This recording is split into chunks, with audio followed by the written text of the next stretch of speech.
Hi everyone, welcome to another Flex Physiotherapy video. This is another splinting how-to video, and today we're looking at how to make a thermoplastic splint to immobilize both the wrist and the thumb. We might use this for someone who's had a trapeziectomy. I mean, traditionally this would have been used for someone with a scaphoid fracture, although there's pretty good evidence that it's okay to move the thumb in most cases. Probably the most common situation where I would make a splint like this is for someone with de Quervain's, so a tendinopathy over the radial aspect of the wrist, most common in new mothers of young babies.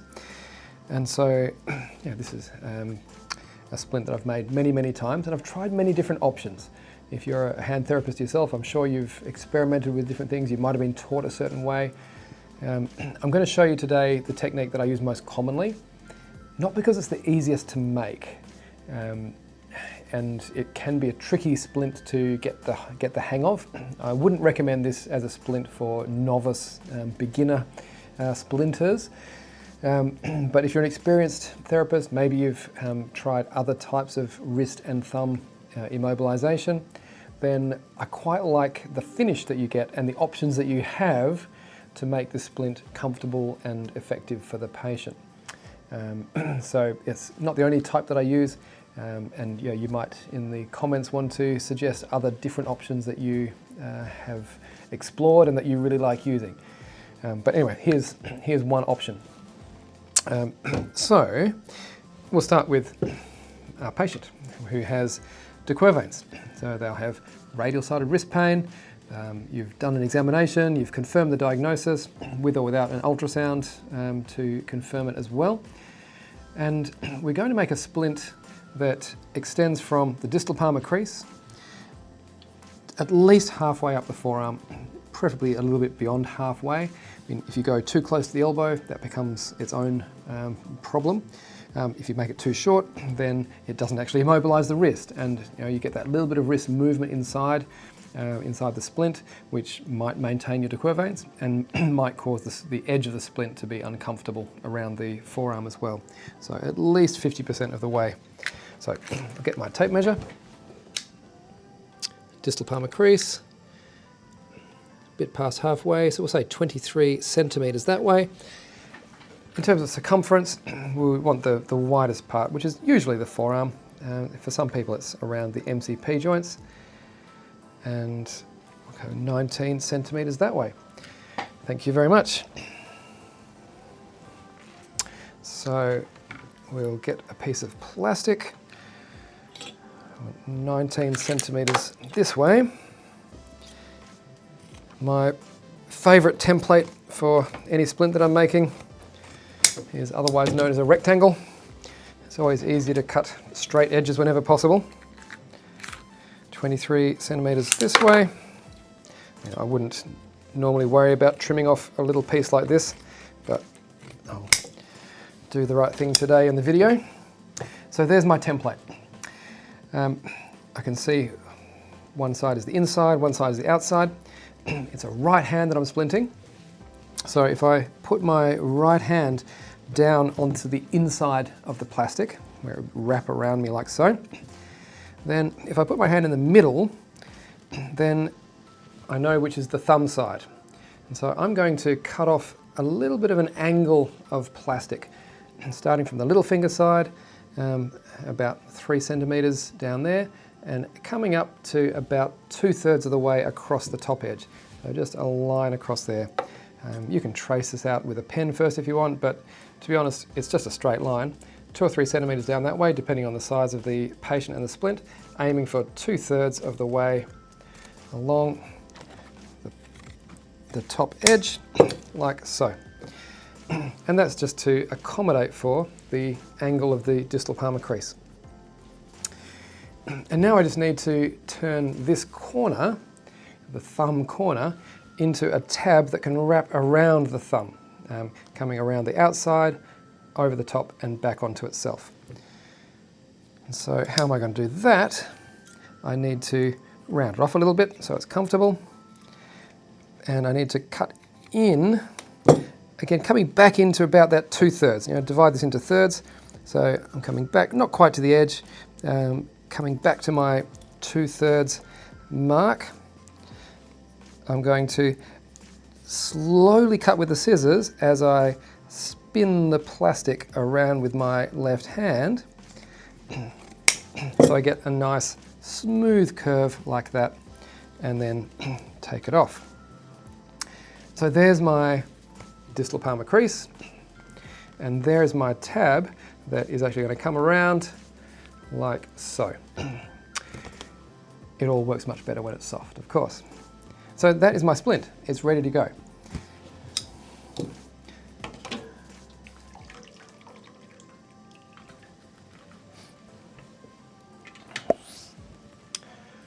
I'll place that in the hot water, and while that's warming up, I'm going to get my patient ready to go. So an elbow securely on the table. We want the hand to be in a comfortably pronated position. That's going to make the ulnar head more prominent.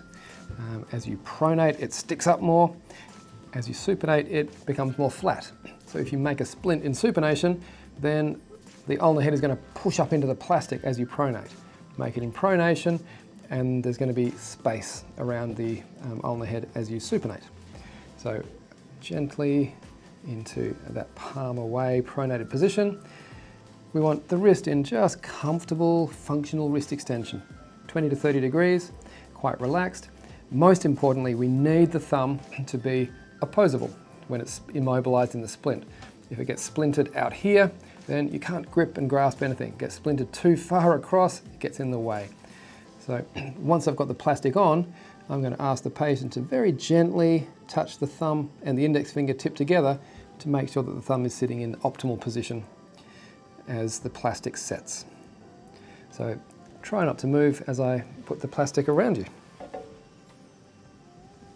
I'll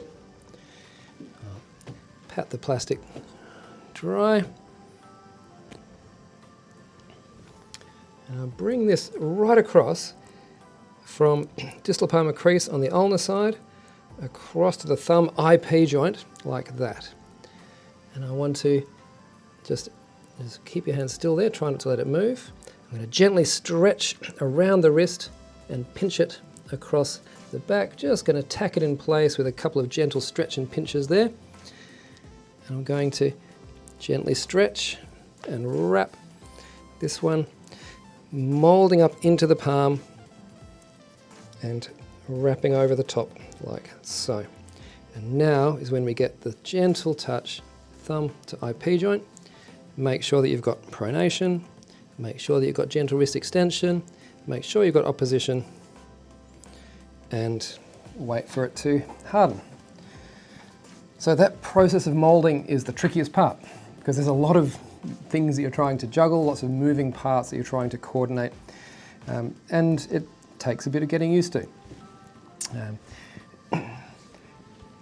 But what we now have is a splint that it doesn't have any of the seams or edges that some other splint designs do, which can be quite uncomfortable for the patient. This can end up being a very comfortable option. And what we also have is a tab here, which can be very easily converted into a removable or adjustable tab with a little strip of Velcro, which means if someone's got a large IP joint, then you don't have the issue of getting the splint on and off. It makes it very easy to get the splint off and back on again and just re-tensioned. So as that hardens up, we'll soon be able to take off the splint, put 3 Velcro straps down this side, if necessary, a 4th Velcro strap here. If the splint slips on and off comfortably, then that can just be sealed down. So there's one less moving part on the splint. Okay, splint comes off. Thank you, patient. So we now, as always, trim off any unnecessary, unwanted plastic.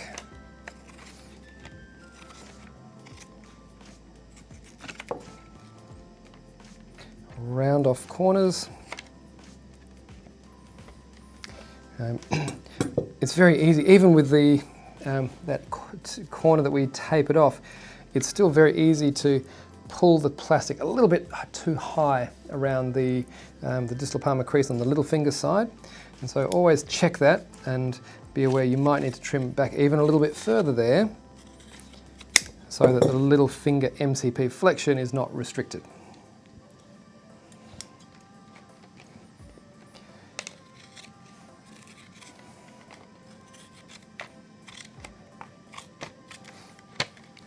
Trim off, trim off, trim off, all the way around the edge.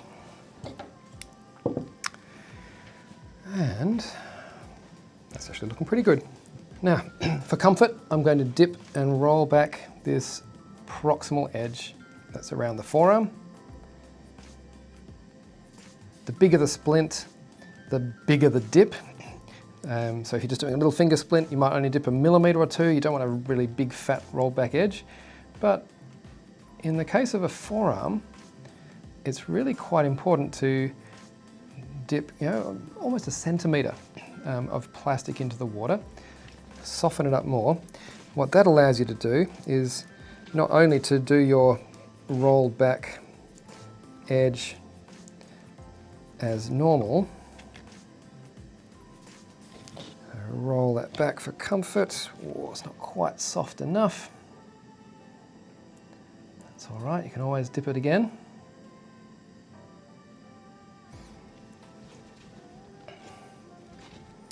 Finish rolling that back all the way around.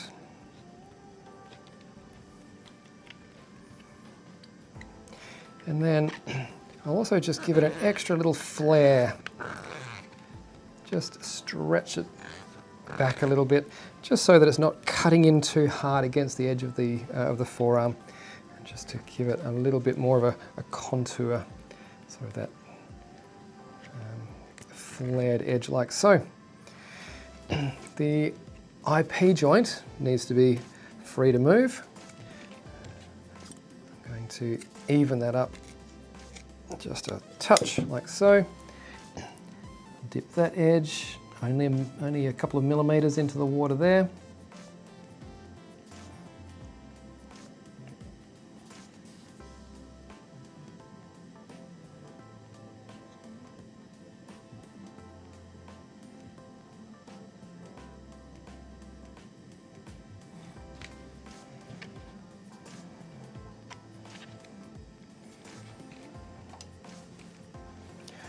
Water's not quite keeping the temperature I want. Frying pan isn't quite as reliable as my normal heat pan.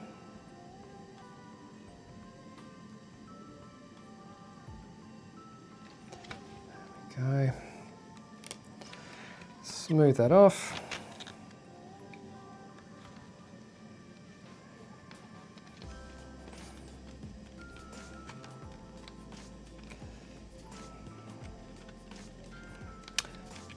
Now, I'm going to try this onto the patient.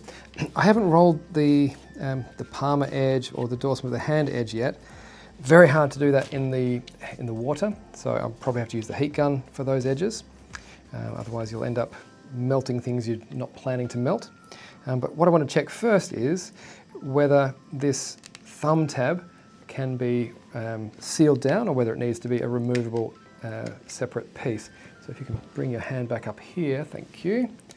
Slide that onto the thumb, settle it in place around the wrist and hand, and I'm going to just gently hold that in place as it would be if I sealed it, and then see, does that slide off comfortably? No, it doesn't. It just jams a little bit on the IP joint, which tells me, yes, I want this to be a separate tab, separate removable piece. Thank you very much. So everything else I'm going to do with this, I'm going to do with the heat gun. So I'll get myself set up for that. Okay. We're going to start by rolling back these edges.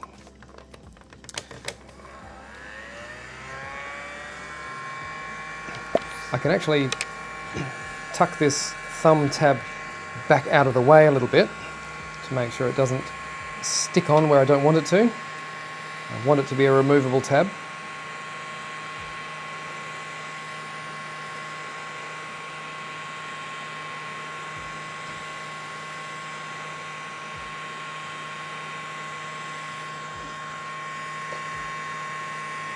Spot heating along the edge.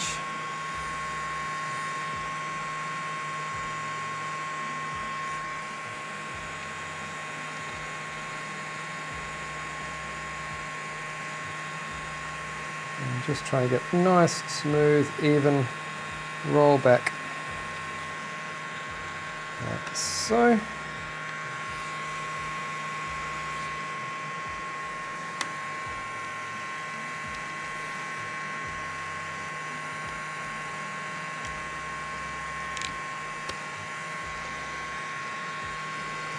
Same along this dorsal edge.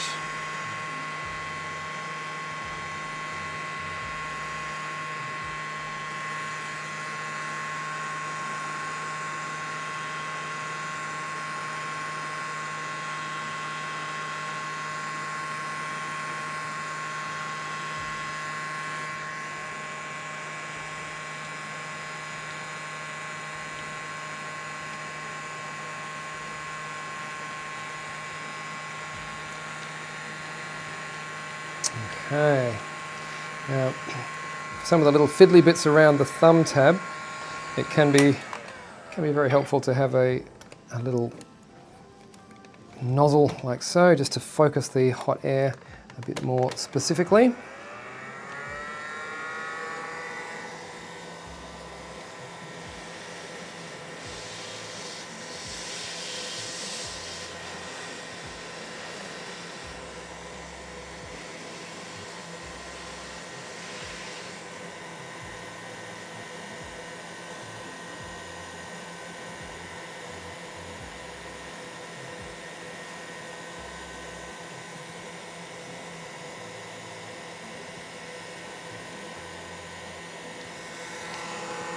Okay.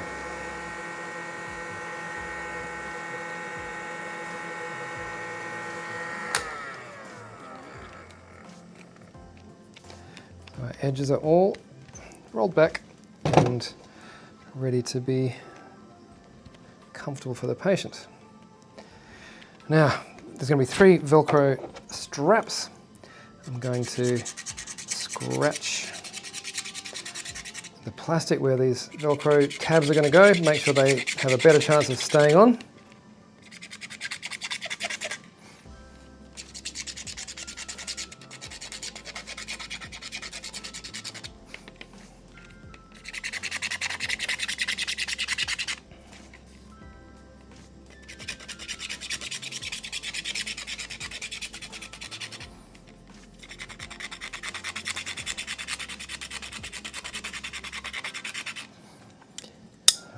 Okay, 1, 2, 3, 4, 5, and 6 of those. All right, now to minimize movement with essentially leverage, we need to have one strap close to the fulcrum of movement and then one close to each end of the levers. So,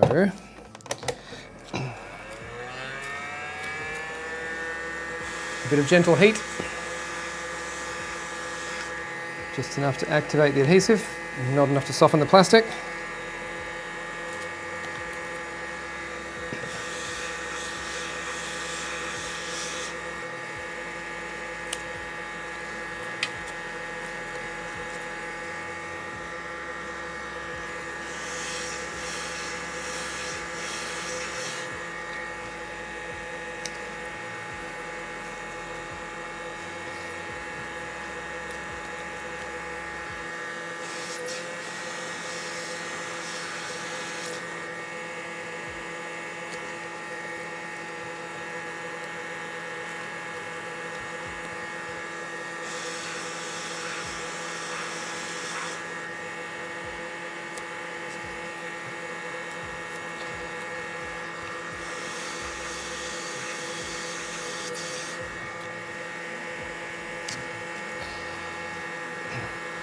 Reinforce these to make sure they don't come off as the Velcro straps get removed by the patient.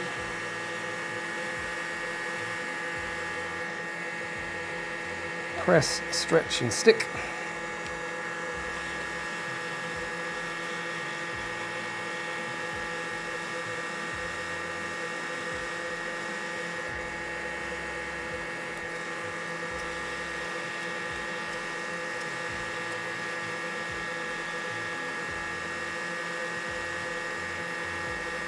I find myself habitually feeling the edges of splints as I'm finishing them off. So as I'm working these pieces of reinforcing plastic into the Velcro, I'm also feeling along the edges and feeling, oh, okay, there's a little edge there that might be a bit sharp for the patient. I'll smooth that back. And sometimes a corner just needs a little bit of extra rounding off.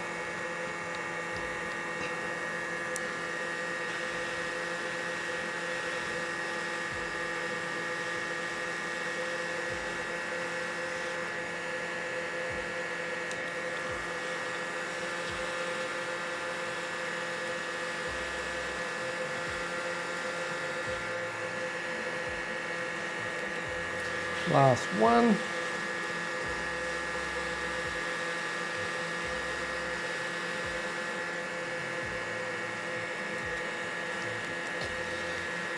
Getting close here. Now, the thumb tab is also needing some Velcro in this particular patient's case. If I'm going to seal the thumb tab down, then I'll put it onto the patient's hand, get the tension where I want it so that it's comfortable, so I know that it slides on and off, and I'll just get a pen and draw a small line around here so I know where the plastic needs to go to be at the right length. I'll scratch it both sides. I'll actually use the heat gun like this. So I use the scissors to lift it out of the way and just heat that with my heat gun to make it nice and sticky, and then line it up with my pen mark and stick it down really firmly so that it is secured. But in this case, we want Velcro. So I need a little bit of extra. 2 small pieces, like so. As always, we scratch, we heat, all the usual culprits. Now in this case, if I heat it up, there's a risk that I'm going to stick this down to the splint where I don't want to. So what I will actually do is heat the Velcro instead. You can do that every time if you like, but I find it quicker and easier to heat the plastic in most situations. Now, where's the strap going to go? It's going to pull down that way and attach down here.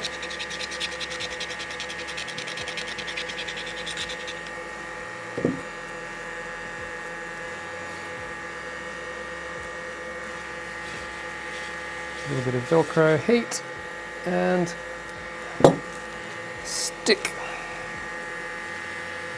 Reinforcement.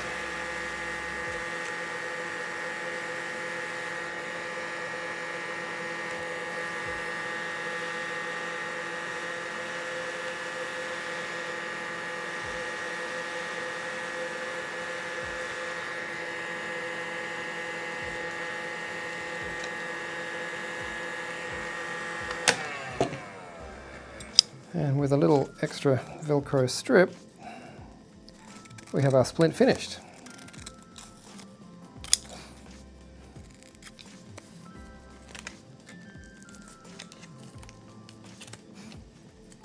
Okay, going to round off the edges so the straps stay looking good for a bit longer. Let's have your hand back up here. Thank you for your patience there, patient. We'll slide that on. With a splint this size, I'll usually use some tuber grip or some sort of similar stockinette lining underneath, just to try and provide some skin protection for the patient. Gentle tension, comfortably firm is all we're after. For all 4 straps, the patient can adjust the tension as needed. And then I'll just trim these back to length.